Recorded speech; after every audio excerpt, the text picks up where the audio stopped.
Assalamualaikum warahmatullahi wabarakatuh. Yang terhormat, Bapak Teguh Wibowo selaku dosen pengampu mata kuliah media pembelajaran kimia, serta teman-temanku dari pendidikan kimia 4B yang berbahagia. Alhamdulillah, pada kesempatan kali ini saya akan menjelaskan mengenai produk mini riset media pembelajaran kimia berupa Google Classroom dan video pembelajaran. Sebelum saya memaparkan mengenai produk mini riset tersebut, alangkah lebih baik jika saya memperkenalkan diri terlebih dahulu. Perkenalkan, nama saya Irfana Ulya dengan NIM 19080706039 dari Pendidikan Kimia 4B.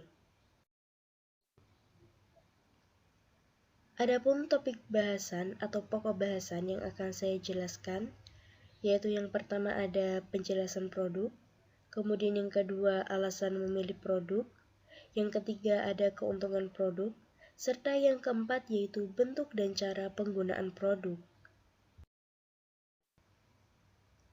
Langsung saja kita masuk pada pokok bahasan yang pertama, yaitu mengenai penjelasan produk.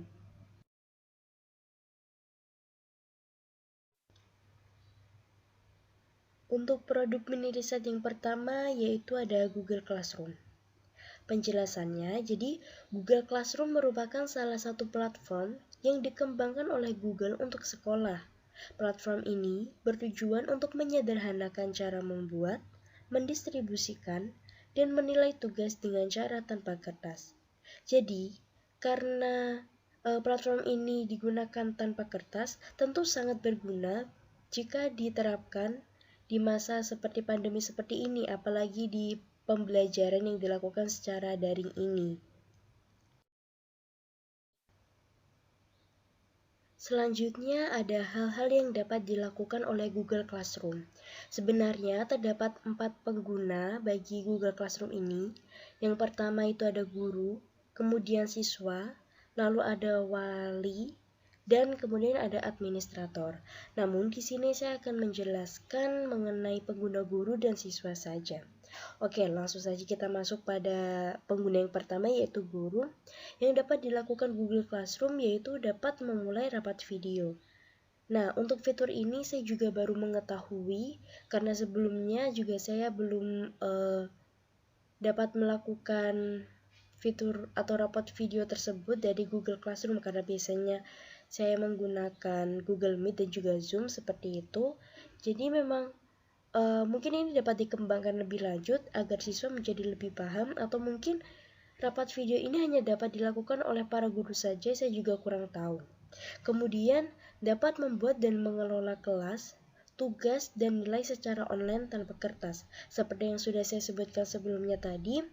Jadi karena dilakukan tanpa kertas, tentu sangat cocok diterapkan bagi pembelajaran daring seperti ini.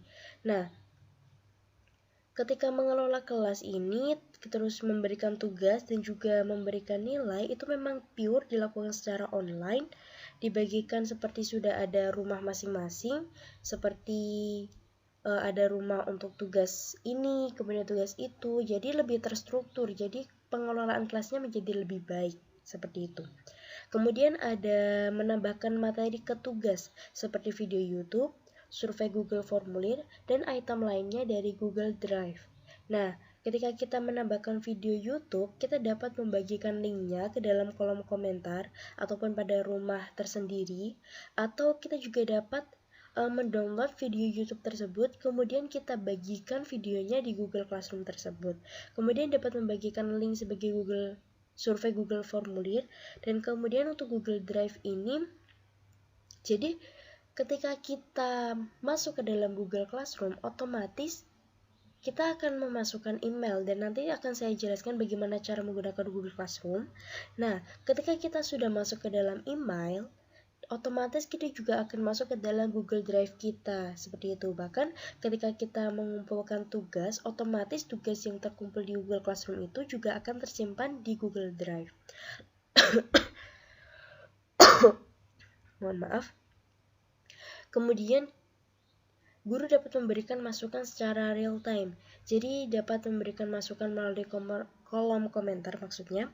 Nah, dapat memberikan masukan secara real time ini maksudnya secara nyata, dapat pada saat itu juga diketik seperti itu. Lalu kemudian menggunakan forum kelas untuk memposting pengumuman dan melibatkan siswa dalam diskusi berbasis pertanyaan. Nah, untuk menggunakan forum kelas ini,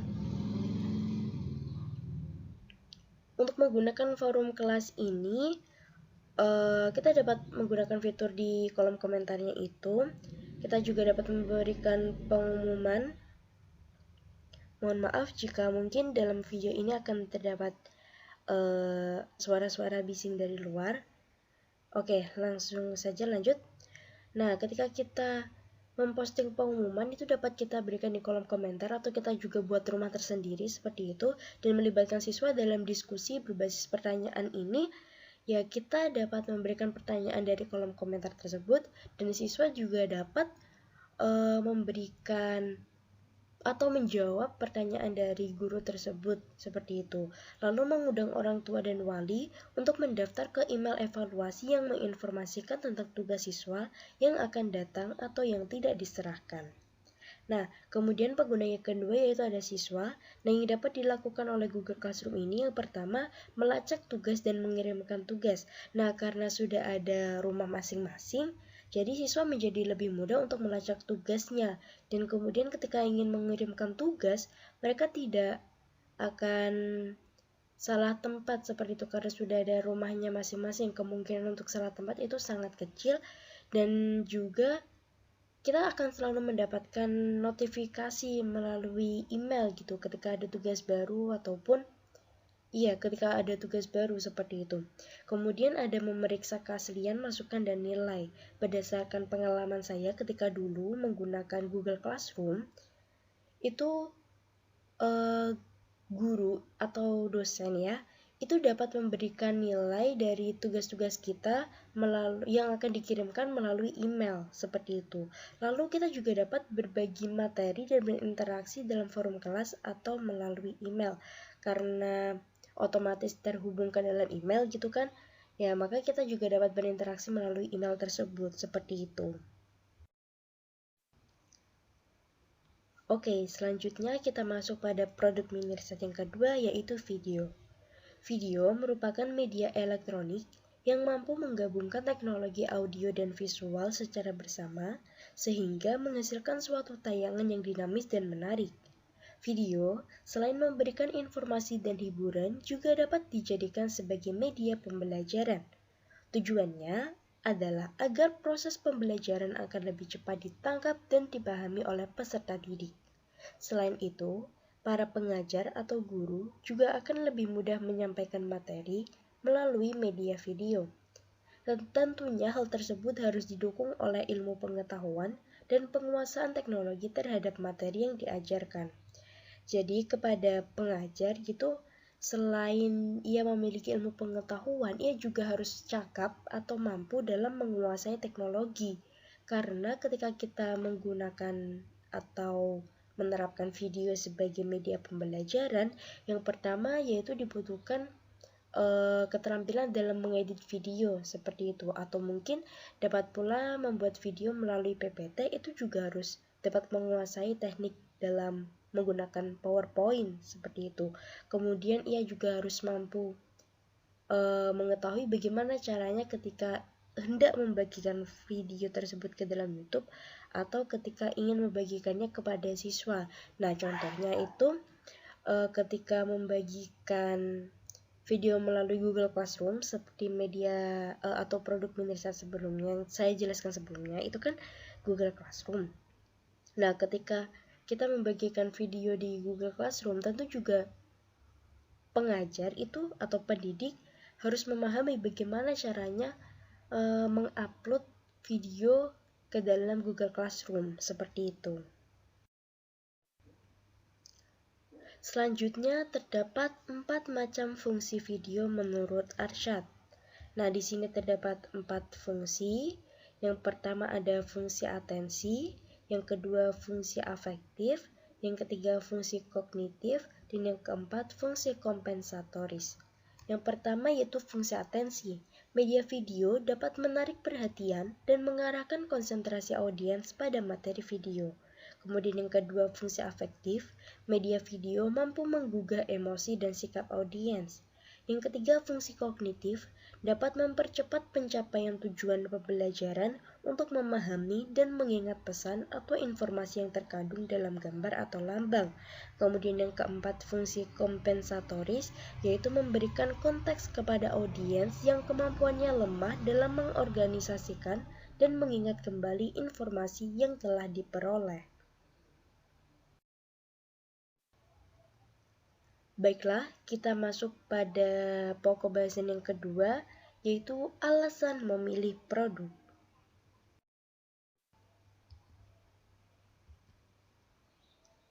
Nah, berdasarkan observasi dan juga wawancara yang telah saya lakukan di MAN 2 Kudus, lebih tepatnya pada kelas 10.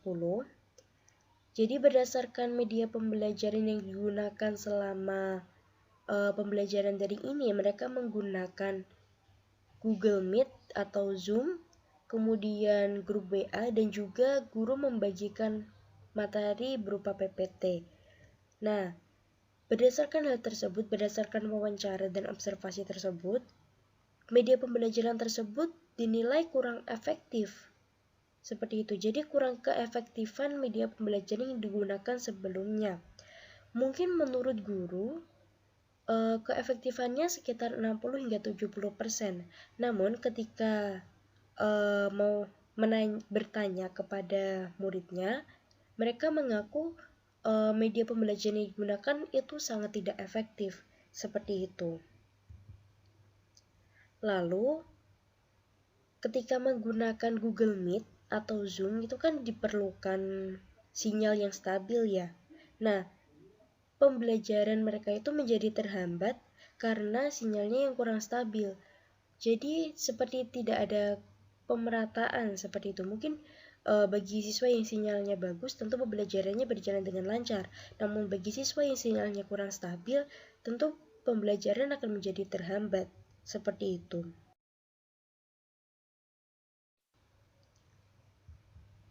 Selain itu, alasan selanjutnya berdasarkan penelitian, itu membuktikan bahwa menggunakan Google Classroom dan video itu menjadi lebih efektif seperti penelitian yang dilakukan oleh Dwining Bintarawati dan Yudin Citriadin pada tahun 2020. Mereka membuktikan bahwa menggunakan Google Classroom itu menjadikan aktivitas siswa di SMA N1 Serang Baru mengalami peningkatan dengan persentase 92,31% menjadi 94,23%. Hasil belajar siswa juga mengalami peningkatan dari 70,94% pada siklus 1 menjadi 88,88% pada siklus 2. Kemudian, penelitian yang selanjutnya dilakukan oleh Rostianta dan kawan-kawan pada tahun 2020 juga, itu membuktikan bahwa pembelajaran dengan Google Classroom diintegrasikan video interaktif dapat meningkatkan keterampilan berpikir kritis dan bertanggung jawab siswa. Oleh karena itu, saya menyarankan atau saya memilih produk Minrisat ini menggunakan Google Classroom dan juga video pembelajaran. Selanjutnya kita masuk pada pokok bahasan yang ketiga, yaitu keuntungan produk. Nah, keuntungan Google Classroom. Yang pertama, mudah digunakan oleh pemula. Karena memang benar untuk menggunakan Google Classroom ini sangat mudah, kita tinggal login, kemudian kita tinggal masuk ke dalam kelas dengan cara memasukkan kode yang sudah diberikan oleh guru, dan nanti akan saya jelaskan sedikit di belakang gitu ya. Nah, selanjutnya file masuk ke Google Drive. Seperti yang sudah saya sebutkan atau saya jelaskan sebelumnya juga, ketika kita masuk ke dalam Google Classroom, kita akan terhubung dengan email kita karena kita login menggunakan email, dan secara otomatis kita juga akan terhubung ke Google Drive, sehingga file-file yang ada di Google Classroom itu juga akan masuk ke dalam Google Drive. Kemudian selanjutnya, kita juga dapat mudah mengelola dan meninjau tugas yang diberikan. Karena selain ada notifikasi dari email, kita juga sudah ada rumah masing-masing dan juga sudah ada pemberitahuan mengenai tenggat dari masing-masing tugas. Dan yang paling penting dari keuntungan Google Classroom ini gratis. Karena tidak dipungut biaya apapun dan koneksi jaringan juga tidak harus stabil, maksudnya kan tidak dalam waktu saat itu juga harus stabil seperti itu kan, lebih fleksibel lah seperti itu, gampangannya seperti itu. Nah, selanjutnya yang kedua, keuntungan video pembelajaran. Nah, untuk keuntungan video pembelajaran ini terdapat keuntungan bagi dua pihak. Yang pertama keuntungan bagi guru, dan yang kedua nanti keuntungan bagi peserta didik atau bagi siswa. Kita masuk pada keuntungan bagi guru, yaitu dapat dijadikan arsip dokumentasi materi yang diajarkan. Kemudian menjadikan guru lebih mengenal teknologi, lalu membuat pembelajaran jarak jauh menjadi efektif, lalu video dapat dibagikan dalam berbagai platform, serta tidak mengalami kesulitan dalam mengulang-ulang materi. Selanjutnya, keuntungan bagi siswa yaitu dapat mengulang-ulang penjelasan dari video pembelajaran, jauh lebih hemat kuota. Semua siswa dapat belajar, baik yang pandai ataupun yang kurang pandai. Proses pembelajaran peserta didik menjadi lebih efektif, serta dapat mengubah persepsi peserta didik tentang pembelajaran online. Jadi, siswa kan dapat mendownload jika entah itu videonya dibagikan di YouTube atau mungkin dibagikan di Google Classroom.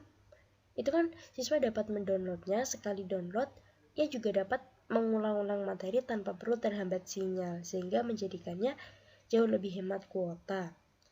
Nah, jadi baik itu siswa yang pandai ataupun yang kurang pandai mendapatkan perlakuan yang sama seperti itu. Lalu, proses pembelajaran menjadi lebih efektif karena tidak terhambat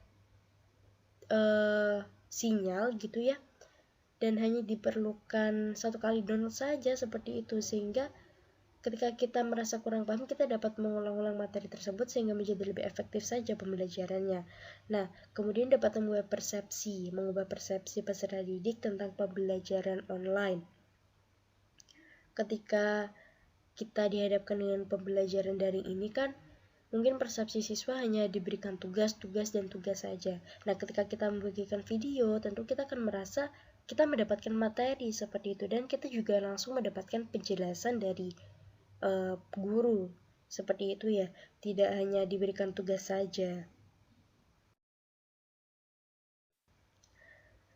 Selanjutnya kita masuk pada pokok bahasan yang terakhir, yang keempat, mengenai bentuk dan cara penggunaan produk.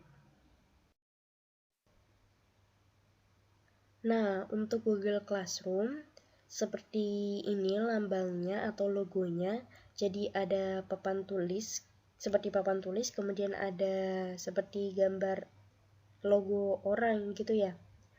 Untuk Google Classroom ini dapat di-download berupa aplikasi dan dapat pula dijalankan melalui browser web. Berikut selanjutnya ini saya akan menjelaskan bagaimana cara menggunakan Google Classroom melalui browser web. Langsung saja, untuk menggunakan Google Classroom melalui browser web, kita tentu harus membuka classroom.google.com, kemudian klik buka Classroom dan tampilannya akan menjadi seperti ini. Kemudian kita masukkan alamat email akun Classroom, lalu klik next atau berikutnya.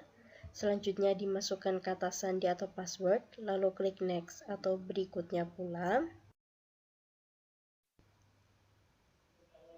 Nah, selanjutnya akan ada pilihan gitu ya, I'm a student atau I'm a teacher. Tinggal dipilih tergantung dengan jabatan atau posisi kita. Nah, jika ada pesan selamat datang, tinjau pesan tersebut lalu klik terima. Kemudian langkah yang terakhir yaitu kita klik mulai ketika sudah muncul tampilan seperti ini, atau kita dapat mengklik tulisan get started gitu. Nah, berikut tampilan dari Google Classroom-nya. Ini contoh saja ya. Jadi kita sudah memiliki tempat masing-masing untuk setiap mata pembelajaran atau mata pelajaran atau mata kuliahnya gitu. Nah, bagaimana cara kita dapat masuk ke dalam kelas masing-masing? Di sini terlihat ada tanda plus di pojok kanan atas. Nah, itu kita klik. Kemudian kita masukkan kode yang diberikan oleh guru, baru kemudian kita dapat masuk ke kelasnya. Nah, berikut tampilannya. Kita memasukkan kode kelas di tulisan kode kelas ini ya. Nah, di sini sudah ada seperti apa ya keterangannya. Gunakan kode kelas yang terdiri dari 5 hingga 7 huruf atau angka tanpa spasi atau simbol. Seperti itu. Nah, setelah itu kita klik di pojok kanan atas ini ada tulisan gabung. Setelah itu barulah kita dapat masuk ke kelas yang kita inginkan. Nah, untuk selanjutnya ini saya sudah menyiapkan video pembelajarannya mengenai materi stoikiometri. Di sini saya hanya akan menjelaskan sedikit saja mengenai materi stoikiometri tersebut, hanya sebagai contoh saja ya, seperti itu. Setelah ini saya akan menampilkan video tersebut. Assalamualaikum warahmatullahi wabarakatuh. Halo semuanya, apa kabar? Semoga keadaan kalian di tengah pandemi ini baik-baik saja ya. Tak terasa nih kita sudah lebih dari 1 tahun melaksanakan pembelajaran daring atau dalam jaringan. Nah, pada kesempatan kali ini, kita akan belajar mengenai stoikiometri. Apa itu? Stoikiometri merupakan suatu ilmu kimia yang mempelajari tentang kuantitas suatu zat. Jadi, ilmu ini berhubungan dengan perhitungan, baik massa, volume, dan yang lain sebagainya. Nah, langsung saja, pembahasan kali ini adalah mengenai konsep mol. Konsep mol dikenal sebagai satuan jumlah. Nah, jika dalam kehidupan sehari-hari ini dikenal ada beberapa satuan, misalnya 1 kodi sama dengan 20 lembar kain, lalu 1 lusin sama dengan 12 buah benda, dan 1 rim sama dengan 500 lembar kertas, maka 1 mol sama dengan 6,02 dikali 10 pangkat 23 partikel, di mana hal tersebut dikenal dengan bilangan Avogadro yang dilambangkan dengan huruf L. Jika 1 mol sama dengan 6,02 kali 10 pangkat 23 partikel, maka 2 mol sama dengan 12,04 dikali 10 pangkat 23 partikel. Jadi tinggal dikalikan saja. Nah, selanjutnya ini mengenai hubungan mol dengan beberapa hal. Pada video kali ini, terdapat 2 hubungan. Yang pertama yaitu hubungan mol dengan jumlah partikel. Bagaimana hubungannya? Nah, hubungannya ini dapat dilihat pada rumus berikut. N sama dengan JP dibagi L. Apa itu? Jadi, N sama dengan mol, JP sama dengan jumlah partikel, dan L sama dengan bilangan Avogadro yaitu 6,02 kali 10 pangkat 23.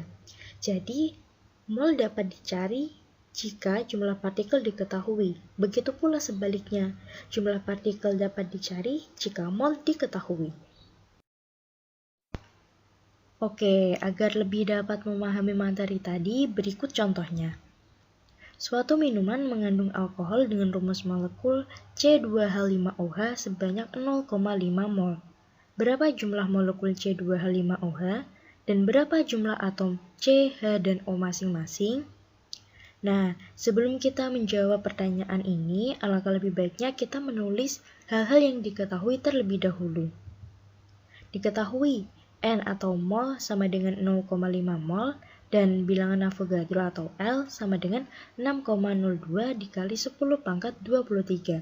Kemudian yang ditanyakan adalah jumlah molekul C2H5OH dan jumlah atom C, H, dan O masing-masing. Setelah kita menulis hal tersebut, barulah kita menjawab pertanyaannya. Kita tulis terlebih dahulu rumusnya, di mana N sama dengan JP dibagi L. Karena yang ditanyakan adalah JP, maka rumusnya menjadi N dikali L. Nah, untuk yang A ini, JP sama dengan, kita masukkan angkanya 0,5 dikali 6,02 dikali 10 pangkat 23, sehingga menjadi 3,01 dikali 10 pangkat 23 molekul. Sedangkan yang B ini ada sedikit perbedaan. Jika yang ditanyakan adalah jumlah atom, maka di dalam rumus, sama seperti rumus yang tadi, perlu ditambahkan dengan A, sehingga rumusnya menjadi A dikali N dikali L, atau jumlah atom dalam senyawa dikali mol dikali bilangan Avogadro. Nah, untuk jumlah atom C, H, dan O ini, di mana C sama dengan 2, H sama dengan 6, dan O sama dengan 1.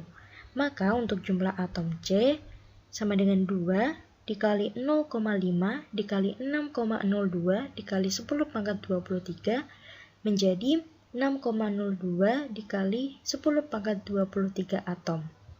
Lalu untuk jumlah atom H, karena H ada 6, maka perlu dikalikan 6, sama dengan 6 dikali 0,5 dikali 6,02 dikali 10 pangkat 23, sama dengan 18,0610 dikali 10 pangkat 23, atau 1,806 dikali 10 pangkat 22 atom. Kemudian yang terakhir yaitu jumlah atom O, di mana O ini hanya 1, maka 1 dikali 0,5 dikali 6,02 dikali 10 pangkat 23 sama dengan 3,01 dikali 10 pangkat 23 atom. Nah, jadi di sini itu untuk satuannya menyesuaikan. Jika yang ditanyakan adalah molekul, maka satuannya berubah menjadi molekul. Jika yang ditanyakan adalah atom, maka satuannya juga berubah menjadi atom. Oke, selanjutnya ini hubungan yang kedua, yaitu hubungan mol dengan massa. Sebelum kita membahas mengenai bagaimana hubungan mereka berdua ya, kita akan mengenal istilah yaitu massa molar, atau disingkat MM, atau biasa disebut juga dengan MR, yaitu massa molekul relatif, di mana MR ini merupakan hasil penjumlahan dari AR, atau jumlah atom relatif yang dikalikan dengan jumlah atom. Tunggu sebentar, jangan bingung dulu, karena nanti juga akan ada contohnya. Oke, kita lanjut. Bagaimana hubungannya? Nah, hubungannya ini N atau mol itu sama dengan GR dibagi MR, di mana GR ini adalah gram atau massanya, kemudian MR ini adalah massa molekul relatifnya. Oke, mungkin kalian agak sedikit bingung dengan istilah-istilah ini. Nah, kita masuk kepada contohnya. Oke, berikut contohnya. Hitung massa dari 3 mol atom hidrogen dan 3 mol molekul atau gas hidrogen, di mana diketahui massa atom relatif dari H sama dengan 1. Sebelumnya, kita harus dapat membedakan antara atom hidrogen dengan molekul atau gas hidrogen. Walaupun sama-sama hidrogen, mereka memiliki rumus kimia yang berbeda, dan nantinya juga akan memiliki massa molarnya yang berbeda. Nah, oke. Kita tulis terlebih dahulu apa yang diketahui, di mana mol dari atom hidrogen itu dilambangkan dengan H sama dengan 3 mol, dan mol molekul hidrogen itu dilambangkan dengan H2 itu juga sama 3 mol. Kemudian massa atom relatif H sama dengan 1 gram per mol. Lalu yang ditanyakan adalah massa atom H dan massa molekul H2. Kita jawab, kita tulis terlebih dahulu rumusnya, karena yang ditanyakan massa sehingga rumusnya menjadi N dikali MR. Di sini A karena massa atom maka menggunakan AR. Seperti yang sudah diketahui tadi, kita masukkan angkanya sehingga menghasilkan 3 gram. Kemudian yang B, karena yang ditanyakan massa molekul, maka di sini menggunakan MR, di mana MR dapat dicari dengan cara mengalihkan AR dengan jumlah atom. Di sini MR-nya menjadi 2 dan dikalikan dengan 3 mol sehingga menghasilkan 6 gram. Baiklah, demikian pemaparan materi mengenai stoikiometri khususnya tentang konsep mol. Lebih tepatnya lagi, hubungan mol dengan jumlah partikel dan hubungan mol dengan massa. Dan kita akan bertemu di video selanjutnya mengenai materi berikutnya. Dan sebelumnya, saya ingin menyampaikan suatu kalimat. Tetap semangat dan tetap kuat agar kalian menjadi hebat. Terima kasih, sampai bertemu di video selanjutnya. Wassalamualaikum warahmatullahi wabarakatuh.